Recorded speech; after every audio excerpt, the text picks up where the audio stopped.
ஓம் மகா கணபதியே நமக. குரு வாழ்க, குருவே சரணம். ஆன்மீக அன்பர்கள் அனைவருக்கும் இனிய வணக்கங்கள். நம்ம இந்த வீடியோ மூலியமாக 2025ஆம் ஆண்டிற்கான செப்டம்பர் மாத ராசி பலன்களை பார்க்க இருக்கிறோம். இந்த செப்டம்பர் மாத ராசி பலன்களை பார்ப்பதற்கு முன்பாக இந்த செப்டம்பர் மாத காலகட்டத்தில் நடக்கக்கூடிய முக்கியமான நிகழ்வுகளை தனி வீடியோ தொகுப்பில் கொடுக்கலாம் அப்படின்ற நோக்கத்தோடு இந்த வீடியோ தொகுப்பை பொது மக்களுக்காக அனைத்து ராசிக்காரர்களுக்கும் பொதுவான பலன்களாக இந்த விளக்கத்தை தனி வீடியோவாக கொடுக்கலாம் அப்படின்னு நினைக்கிறேன். இந்த செப்டம்பர் மாதம் 2025 பார்த்தோம் அப்படின்னாக்கா முக்கியமான ஒரு நிகழ்வு, கிரகணங்கள் தோஷம் ஏற்படக்கூடிய காலகட்டங்கள் இந்த மாதத்தில் உதயமாகுதுங்க.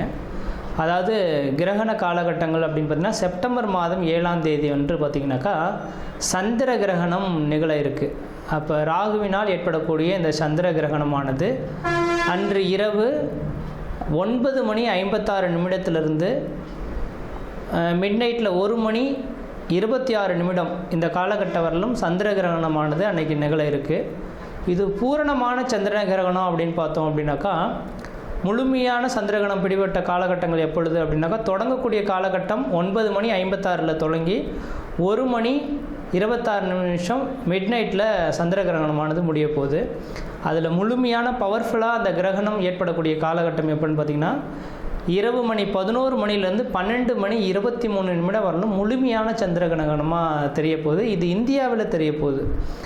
இதுக்கு முன்பாகலாம் நடந்த கிரகணங்கள் பார்த்திங்கன்னா போன வருடத்தில் நடந்ததெல்லாம் வெளிநாடுகளில் நடந்ததுனால நமக்கு எதுவும் பாதிப்புகள் இல்லை.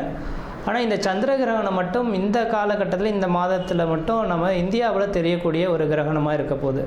அப்போ இந்தியாவில் நடக்கக்கூடிய இந்த கிரகணமாக இருக்கிறதுனால பொதுமக்கள்கள் கொஞ்சம் கவனமாக இருக்கக்கூடிய ஒரு காலகட்டங்கள் அப்படின்ற சொல்லலாம். எப்போல்லாம் கிரகண தோஷங்கள் ஏற்பட போகுதோ, எந்த இடத்தில் நிகழுதோ, அதாவது எந்த நாடுகளில் நிகழுதோ அந்த நாடுகளுக்கு ஒரு சில பாதிப்புகள் வரும்ன்றதுங்க. அப்போ ராகு பகவான் கும்பத்தில் நின்று கும்பத்தில் இருக்கக்கூடிய ராகுவோட சந்திரன் இருந்து ராகு கிரகஸ்த சந்திர கிரகணமாக இந்த வருடம் செப்டம்பர் மாதம் 7ஆம் தேதி தொடங்க போகுது. இது பொதுமக்களுக்கு ஒரு சில பாதிப்புகளையும் கொடுக்கும், ஒரு சில நட்சத்திரங்களுக்கு யோகங்களும் கொடுக்க போகுது.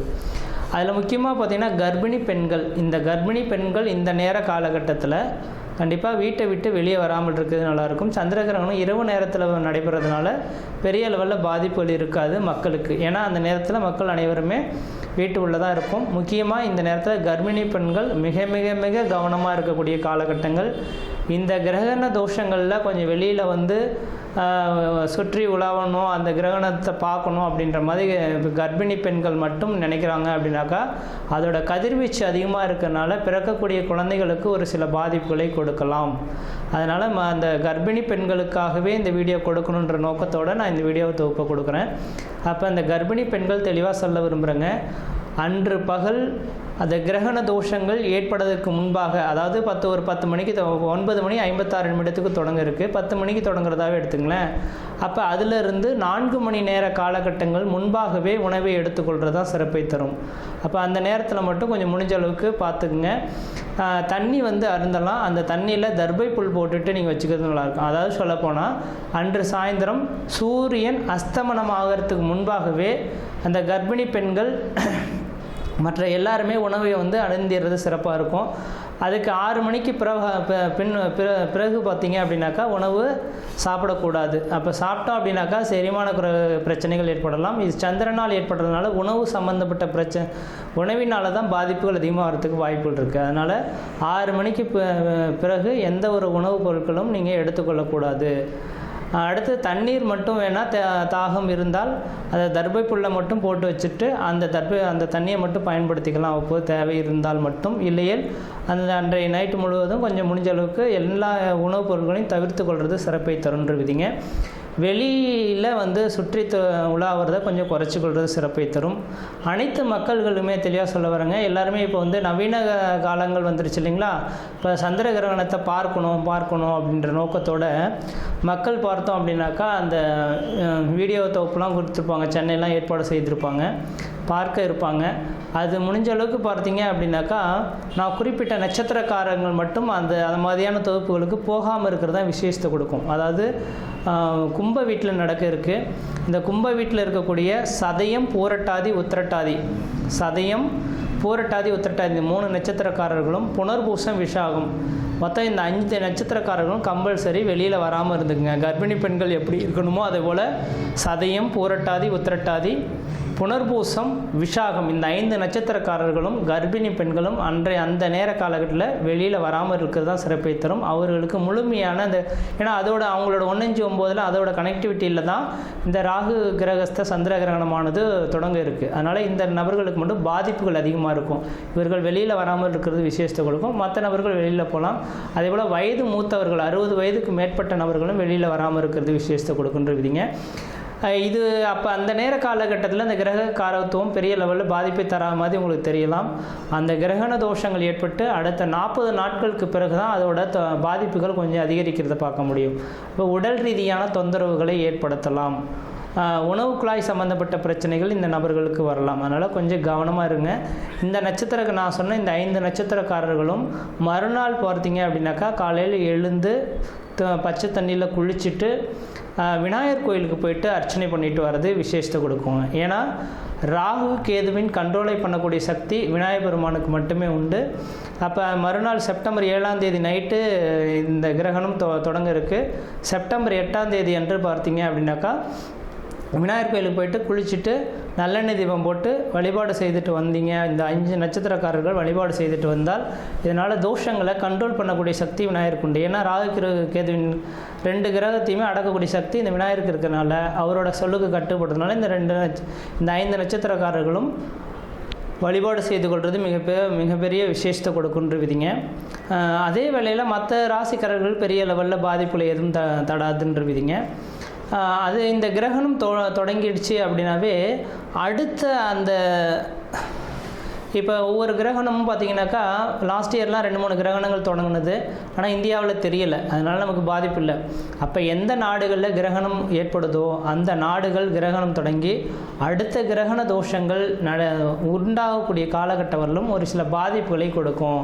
அப்போ ராகுவினால் இந்த நேரத்தில் தொடங்கிறதுனால கடல் சீற்றங்கள், ஏன்னா சந்திரனோட அமைப்பில் இருக்கனால நீர் சம்பந்தப்பட்ட விஷயங்கள், கடல் சீற்றங்கள் ஏற்படலாம்.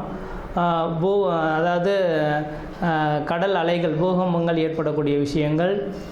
அதே போல் பார்த்திங்கனாக்கா அந்த நெருப்பினால் பாதிப்பு, விமான விபத்துக்கள், இது மாதிரியான ஒரு சில பாதிப்புகள் ஏற்படுத்துறதுக்கான வாய்ப்புகள் உண்டு. மக்கள் அதுக்கு பின்னர் பார்த்தீங்க அப்படின்னாக்கா முக்கியமாக அடுத்ததாக மழை காலங்களும் தொடங்க இருக்குது இல்லைங்களா. அப்போ மழை காலங்களில் பார்த்திங்கனாக்கா நவீனமான ஒரு நோய் உருவாகிறதுக்கான வாய்ப்புகள் உண்டு. நோய் தொந்தரவுகள் மக்களுக்கு வரதுக்கான இந்த கிரகண தோஷத்தினால மக்களுக்கு அதிகப்படியான நோய் தொந்தரவுகள் ஏற்படலாம். நீரினால் பரவக்கூடிய நோய்கள் அதிகமாக உருவாகிறதுக்கான வாய்ப்பு உண்டு. அப்போ மழை காலங்களில் மக்கள் குடி தண்ணீர்களை சுத்தமாக வச்சுக்கணும்.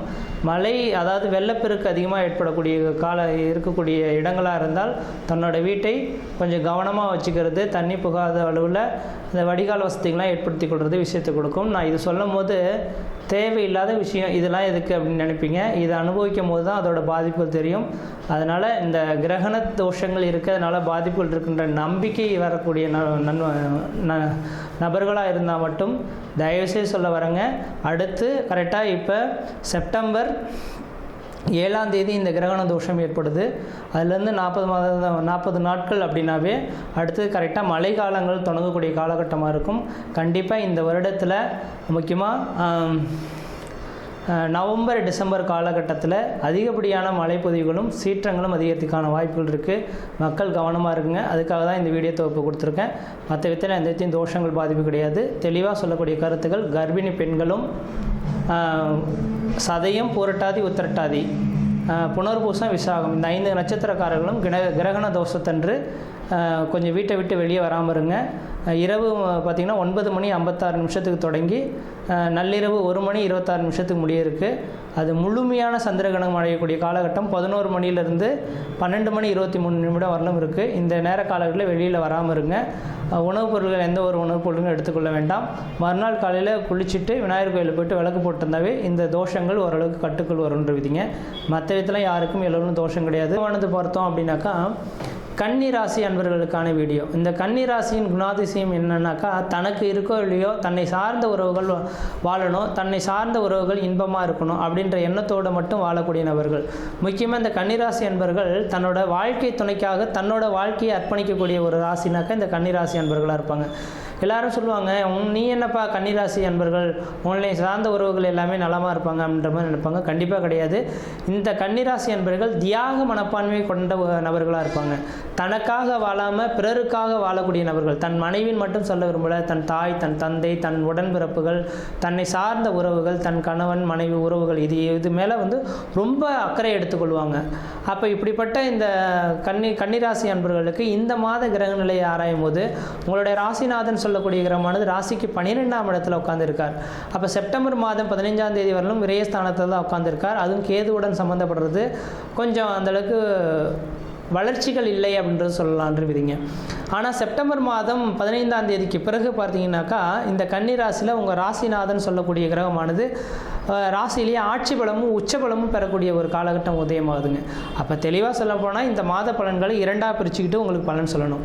முதல் 15 நாட்கள் நீங்கள் புதிய முயற்சி எடுக்கிறதோ, புதிய தொழில் தொடங்குறதோ, உத்தியோகம் பார்ப்பதோ, ஜாமீன் கையெழுத்து போடுறதோ, கொடுக்கல் வாங்கல் விஷயமோ கண்டிப்பாக செய்யாமல் இருக்கிறதா மிகப்பெரிய ஒரு விசேஷத்தை கொடுக்கும். அதே செப்டம்பர் மாதம் 15ஆம் தேதிக்கு பிறகு செப்டம்பர் 30 தேதி காலகட்டம் வரலும் நீங்கள் எது செய்தாலும் தொட்டதெல்லாம் தொடங்கக்கூடிய காலகட்டங்கள், நினைச்சதெல்லாம் சாதனை பண்ணக்கூடிய காலகட்டங்கள், குடும்பத்தில் ஒரு சுப நிகழ்வுகளும் சுபகாரியங்களும், அழியா சொத்து சேர்க்கையும், வீடு மனை வாசல் வாங்குவது, கட்டுவது, குடிபெயர்வது, குலதெய்வத்துக்கு செய்ய வேண்டிய சடங்குகள் செய்கிறது, இது மாதிரியான சுப நிகழ்வுகள் ஏற்படுத்தக்கூடிய காலகட்டம் உருவாகும். அந்த செப்டம்பர் மாதம் 15ஆம் தேதியிலிருந்து பார்த்தீங்க அப்படின்னாக்கா உங்களோட ராசிக்கு 2ஆம் இடத்தை 10ஆம் இடத்துலேருந்து குரு பகவான் 2ஆம் இடத்தை தனஸ்தானத்தை பார்க்க இருக்கிறார். அப்போ தனஸ்தானத்தை இந்த குரு பகவான் பார்க்க இருக்கனால பணப்பிரச்சனைகளுக்கு முற்றுப்புள்ளி வைக்கக்கூடிய ஒரு மாத காலகட்டம் உருவாகும். வெகு நாட்களாக குடும்பத்தில் நடைபெறாத ஒரு சில சுபகாரியங்கள் இந்த மாதத்தில் நடைபெறத்துக்கான வாய்ப்புகள் இருந்துகிட்ருக்கு. அதே போல் குடும்பத்தில் கணவன் மனைவி உறவுகளாரையும் தன் சொந்த பந்த உறவுகளாலும் ஒரு நிம்மதி இல்லாமல், ஒரு கான்வெகேஷன் சரியாக இல்லாமல் மன வருத்தத்தோடு இருந்த நபர்கள் அந்த மன வருத்தங்கள் நீங்கி ஒன்று கூடுறதுக்கான ஒரு காலகட்டம் உருவாகும். அதே போல் குடும்பஸ்தானத்தை குரு பகவான் பார்க்கறதுனால குழந்தை பேருக்காக வேண்டி காத்துட்ருக்கீங்கன்னாக்கா கண்டிப்பாக தெளிவாக சொல்ல விரும்புகிறேங்க, இந்த மாத காலகட்டம் தான் உங்களுக்கு கருத்தரிக்கிறதுக்கான காலகட்டமாக உருவாகுதுன்றீங்க. அது குறிப்பாக பார்த்தீங்கன்னா செப்டம்பர் மாதம் 17ஆம் தேதியிலிருந்து செப்டம்பர் 30க்குள்ளார இந்த கருத்தரிக்கிறதுக்கான வாய்ப்பு உண்டு. வெகு நாட்களாக குழந்தை பேருக்காக காத்துட்ருக்கேன் சார், எனக்கு குழந்தையே இல்லை சார், குழந்தை கிடைக்குமான்னு இறங்கிட்டு இருக்கேன்னாக்கா கண்டிப்பாக இந்த மாத காலகட்டத்தில் அந்த வாய்ப்புகள் இருக்குது. குழந்தை பேருக்காக முயற்சி எடுத்து பாருங்கள். கண்டிப்பாக அந்த குழந்தை தரிக்கிறதுக்கான வாய்ப்புகள் மிகவும் பிரகாசமாக இருந்துகிட்ருக்கு. அடுத்ததாக பார்த்தோன்னா லக்னத்தை உங்கள் ராசிலேயே செவ்வாய் பகவான் இருக்கனால கொஞ்சம் சட்டுன்னு கோவப்பட்டு பேசிடுவீங்க, மன அழுத்தங்கள் ஏற்படலாம். அதனால் கொஞ்சம் கோபத்தை மட்டும் குறைத்து கொள்வது ஓரளவுக்கு நல்ல பலன்களை தரும். அடுத்த குரு பகவான் 4ஆம் இடத்தை பார்க்கறதுனால 4ஆம் இடம் வீடு மனை வாசல் வண்டி வாகன யோகத்தை குறிக்கக்கூடிய இடங்க. அப்போ இந்த மாத காலகட்டத்தில் ஏதாவது புதுமையான வண்டி வாகனங்கள் வாங்கணுனாலோ, வீடு மனை வாசல் கட்டணும், வீடு மனை வாசல் பழுது நீக்கம் செய்யணுன்னாலோ இந்த மாத காலகட்டங்கள் உங்களுக்கு ஒரு சாதகமான ஒரு காலகட்டமாக இருந்துகிட்ருக்கு. அதேபோல் தாயாரின் உடல்நிலை ஆரோக்கியம் சிறப்படையக்கூடிய காலகட்டமாக இருந்துகிட்ருக்கு. கன்னிராசி அன்பர்களின் தாயார் உடல்நிலை ஏதாவது பாதிக்கப்பட்டு மருத்துவமனையில் இருக்காங்கனாக்கா, ஒரு ஆயுளுக்கே பாதிப்பு சம்மந்தப்பட்ட விஷயத்தில் இருக்காங்கன்னா இந்த மாதத்தை தெளிவாக குறித்து சொல்லிவிடுங்க. இந்த மாத காலங்களில் கிரகங்கள் வலிமையாக இருக்கனால கன்னிராசி அன்பர்களின் தாயாருக்கு பார்த்திங்கன்னா நீண்ட ஆயுள் பெறக்கூடிய ஒரு காலகட்டமாக உதயமாக போகுதுன்று விதிங்க. அடுத்தது பார்த்திங்கன்னா உங்களோட ராசிக்கு 6ஆம் இடத்தை இந்த குரு பகவான் பார்க்க இருக்கனால 6ஆம் இடம் உத்தியோகஸ்தானம் அப்படின்ற விதிங்க. அப்போ உத்தியோக உயர்வுகள் கிடைக்கிறதுக்கான வாய்ப்பு உண்டு. சொந்த தொழிலை விட்டுட்டு அரசு துறை வேலைவாய்ப்புக்காக பெறக்கூடிய காலகட்டம் உருவாகும். அரசாங்கத்தினால் ஆதாயங்கள் பெறக்கூடிய காலகட்டங்கள் உருவாகும். திடீர்னு ஒரு வேலை வாய்ப்புகள் கிடைக்கக்கூடிய ஒரு காலகட்டமும் உதயமாக போகுதுங்க. கன்னிராசி அன்பர்களோட வாழ்க்கையெல்லாம் கடந்த 3 வருட காலமாக ஒரு நிரந்தரமான வேலைவாய்ப்பு இல்லாமல் தடுமாறிட்டு இருப்பாங்க. அப்படிப்பட்ட இந்த நபர்களுக்கு இந்த மாத காலகட்டத்தில் நிரந்தரமான ஒரு வேலை வாய்ப்பு பெறக்கூடிய காலகட்டம் உருவாகும். தொழிலுக்காக முயற்சி எடுக்கக்கூடிய நபர்கள் எல்லாரும் சொந்த தொழில் இருந்தால் சொந்த தொழில் விரிவுபடுத்தி கொள்ளக்கூடிய காலகட்டங்கள். அதே போல் ஊரை விட்டு வெளிநாட்டில் போய் யோசிக்கக்கூடிய நபர்களுக்கு வெளிநாட்டினால அந்த நாட்டு குடியுரிமை வாங்கி அங்கேயே செட்டில்ட் ஆகக்கூடிய ஒரு காலகட்டமும் இந்த மாத காலகட்டத்தில் உதயமாகக்கூடிய காலகட்டம் உருவாகுது. அப்போ தெளிவாக ஃபைனலாக சொல்லணுன்னாக்கா முதல் 15 நாட்கள் கொஞ்சம் எச்சரிக்கையாக இருந்துக்குங்க. அடுத்த 15 நாட்கள் உங்களுக்கு அதிர்ஷ்டத்துக்கான காலகட்டமாக இருக்குது. அந்த நேரத்தில் நீங்கள் எது செய்தாலும் அது உங்களுக்கு சாதகமான ஒரு சூழல்கள் ஏற்படுத்தி தரலாம். குடும்பத்தில் சுப நிகழ்வுகள் ஏற்படுத்துறதுக்கான காலகட்டமாக இருந்துகிட்ருக்கு. இந்த மாத மாதத்தை நினச்சி பார்த்தீங்கன்னா வருடத்தில் ஒரு சில ஒரு வருடத்தில் நடக்கக்கூடிய நிகழ்வுகள் இந்த ஒரு மாதத்தில் நடக்கிறதுக்கான வாய்ப்புகள் இருந்துகிட்ருக்குன்றீங்க. மற்ற விதத்தில் உங்களுக்கு எந்த விதத்தையும் தோஷங்கள் பாதிக்க முடியாது. இந்த மாதத்தில் நீங்கள் வழிபாடு செய்யக்கூடிய தெய்வம் எதுனாக்கா, உங்களுக்கு யோகாதிபதி குரு பகவான் அவர்களால் வியாழக்கிழமை தோறும் தட்சிணாமூர்த்தி வழிபாடு செய்து கொள்வது மிகப்பெரிய விஷயத்தை கொடுக்குன்றீங்க. மற்ற விதத்தில் எந்த விதத்தையும் தோஷங்கள் பாதிக்க முடியாது. சீரும் சிறப்புமாகவே இருப்பீங்க, நலமாக இருப்பீங்க. நன்றி, வணக்கம்.